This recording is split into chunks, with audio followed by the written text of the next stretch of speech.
ஆட்சியில் ஊழல் ஊழல் என்று ஊழல் மட்டுமே ஊறிப்போன ஆட்சியை கடந்து வந்த நம்மளுடைய தமிழக வெற்றி கழகத்தில் இனி எப்பொழுதும் ஊழலில்லா ஆட்சிகள் மட்டுமே தொடரும். அதில் எந்த ஒரு மாற்று கருத்தும் இல்லை. எங்க போனாலும் சரி, எதை தொட்டாலும் சரி, எதை தேவை போய் சென்றாலும் சரி, எதற்கெடுத்தாலும் எவ்வளவு தருவீர்கள் என்று கேட்ட காலகட்டத்தில் தான் நாம் அனைவரும் பயணித்தோம். ஆனால் இன்றோ மாற்றத்திற்கான அடையாளம் தாங்கள் அனைவரும் கண்டுகொண்டிருக்கிறீர்கள் என்று ஒவ்வொரு தாய்மார்களும் சொல்லுகிற போது அதை நாங்கள் மனப்பூர்வமாக உள்வாங்கிக் கொண்டு பூர்வீச்சு போயிருக்கிறோம் நாங்கள் அனைவரும் மற்றும் நீங்களும் தான்.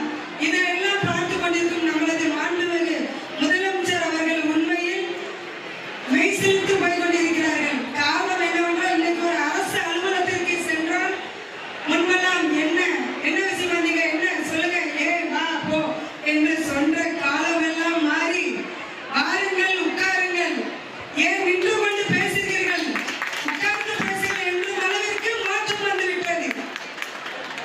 இதுதான் மாற்றம், மக்களுக்கான மாற்றம். நம்மளுடைய ஆட்சி